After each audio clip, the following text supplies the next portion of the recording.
కామయజ్ఞము, అలాగే వారి శ్రీమతి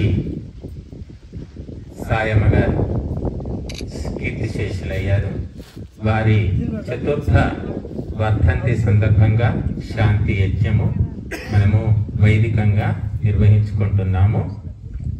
ఈ కార్యక్రమానికి విచ్చేసిన అందరికీ ధన్యవాదాలు. ఇప్పుడు మనం మొట్టమొదలు సంధ్యోపాసన ప్రాతకాల మంత్రాలతో కార్యక్రమాన్ని మొదలు పెడతాము. దయచేసి ఎవరు మాట్లాడకండి. మాట్లాడాలనుకుంటే కొంచెం దూరంగా వెళ్ళి మాట్లాడుకోండి. అందరూ సహకరించాలని విజ్ఞప్తి. అందరూ కళ్ళు మూసుకోండి. ప్రశాంతంగా మీకు అనుకూలంగా కూర్చోండి. మీకు ఎలా అనుకూలం ఉంటే అలా కూర్చోండి.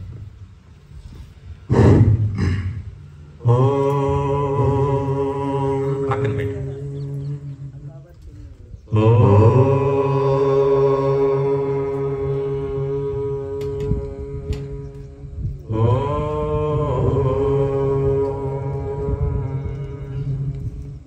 प्रातरग्निं प्रातरिन्द्रं हवामहे प्रातर्मित्रा वरुणा प्रातरश्विना प्रातर्भगं पूषणं ब्रह्मणः सतिं प्रातः सोममुतरुद्रं हुरेम ॐ प्रातर्जितं भगमुग्रं हुवेम वयं पुत्रमदिनेर्यो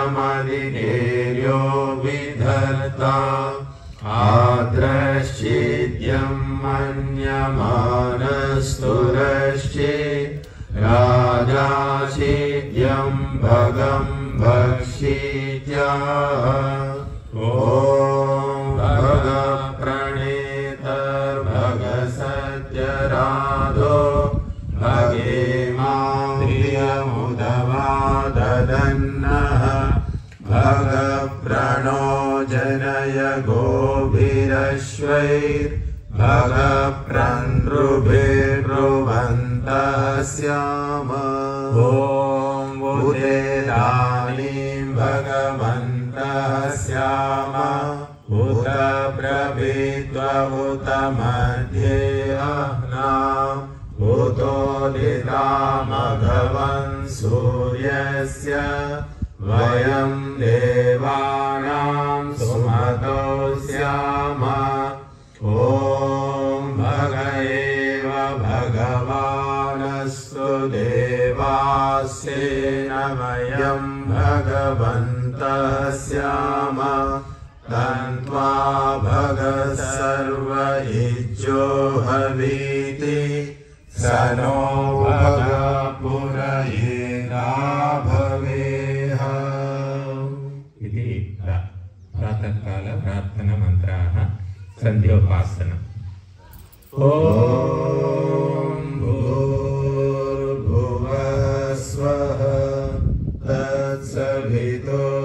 తత్సవితుర్వరేణ్యం భర్గో దేవస్య ధీమహి ధియో యో నః ప్రచోదయాత్ ఓం శన్నో దేవీరభిషయ ఆభో భవంతు పీతయే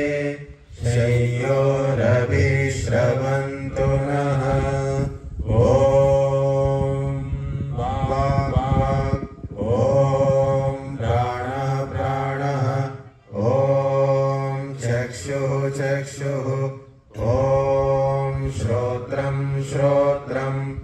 ఓం నాభిః ఓం హృదయం ఓం కంఠః ఓం శిరః ఓం బాహుభ్యాం యశోబలం ఓం करतलकरपृष्ठे ఓం భూః పునాతు శిరసి ఓం భువః పునాతు మే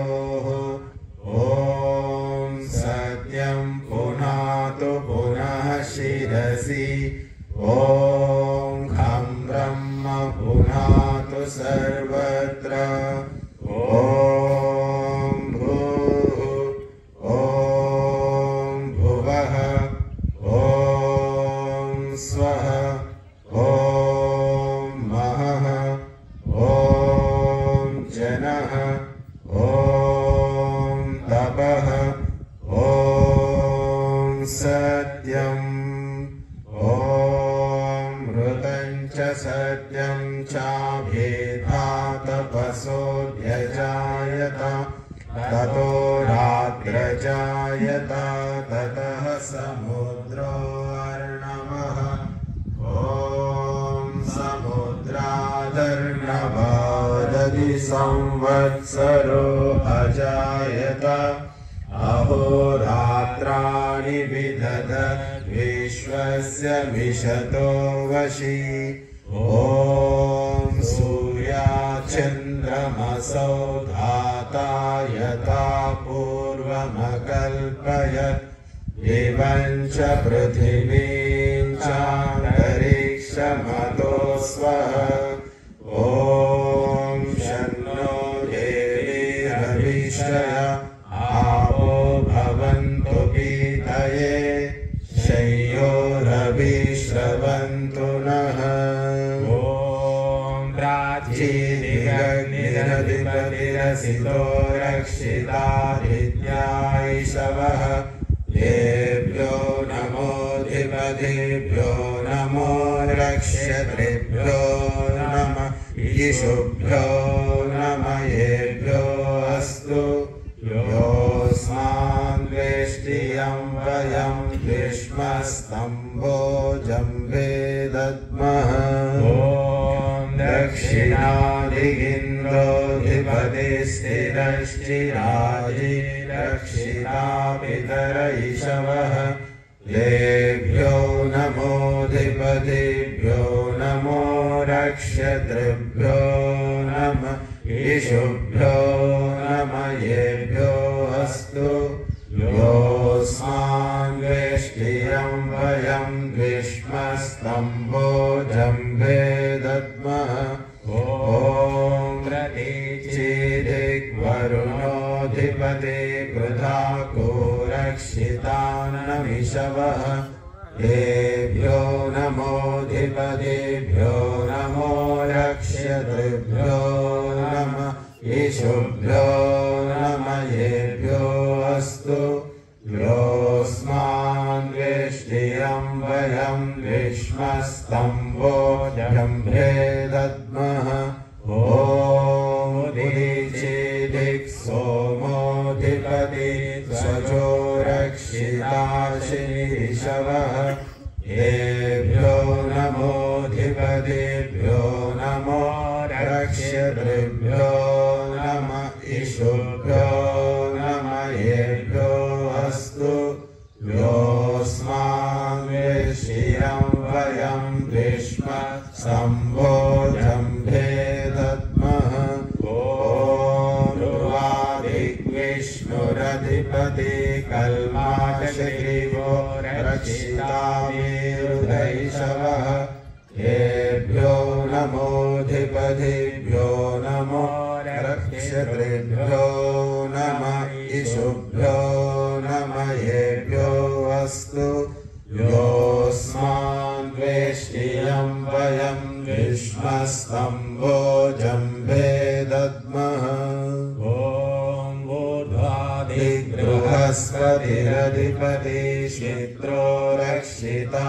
वर्षमिषवः देभ्यो नमोऽधिपतिभ्यो नमो रक्षत्रेभ्यो नमः ईशुभ्यो नमः येभ्यो अस्तु योऽस्मान् वेष्टियं वयं ग्रीष्मस्तम्भो जम्भे दद्मः ॐ उद्वयं तमसस्करि स्वाहा पश्यन्त उत्तरं देवं देवत्रा सूर्यमगन्मज्योतिरुत्तमम् ॐ बुधुभ्यं चातवेदसं देवं वहन्ति केतवः दृशे विश्वाय सूर्यम् ॐ चित्रं देवानामुदगादनीकम् चक्षुर्नेत्रस्य वरुणस्याग्नेः आप्राद्रावा पृथिवी अन्तरिक्षम् सूर्य आत्मा जगतस्तस्थुषश्च स्वाहा ॐ चक्षुर्देवैतं पुरस्तात् शुक्रमुच्चरत् पश्येम शरदशतं जीवेम शरदशतं शृणुयाम शरदशतं प्रब्रवाम शरदशतम् अधीनाः स्याम शरदशतं भूयश्च शरदशतम् ॐ भूर्भुवस्वः तत्सवितुर्वरेण्यं भर्गो देवस्य धीमहि धियो यो नः प्रचोदयात् ॐ भूर्भुवस्वः तत्सवितुर्वरेण्यं भर्गो देवस्य धीमहि धियो यो नः प्रचोदयात् ॐ भूर्भुवस्वः तत्सवितुर्वरेण्यं भर्गो देवस्य धीमहि धियो यो नः प्रचोदयात्। हे रक्षक सच्चिदानंद अनंत स्वरूप नित्य शुद्ध बुद्ध मुक्त स्वभाव अज निरंजन निराकार सर्वव्यापक सर्वांतर्यामिन् जगदुत्पादक देव नी दिव्यमु वरेण्यमुनुगु विज्ञान स्वरूपमुनु మేము నిత్యము మా హృదయంలో ధ్యానింతుము మాకు ధారణ శక్తి గల బుద్ధినిచ్చెదవుగాక మేము ఆ బుద్ధి సహాయమున బ్రహ్మచర్యాది సద్వ్రతములను ఆచరించి విద్యా విజ్ఞానాదులను పొంది పరమ సుఖమును అనుభవింతుముగాక। हे ईश्वरा दयानिधे भवत्कृपया अनेन जपोपासनाधिकर्मण धर्मार्थकाममोक्षाणां सद्यसिद्धिर्भवेन्नः। ॐ नमः शम्भवाय च मयो भवाय च नमः शंकराय च मयस्कराय च नमः शिवाय च शिवतराय च। ॐ शान्तिः शान्तिः शान्तिः।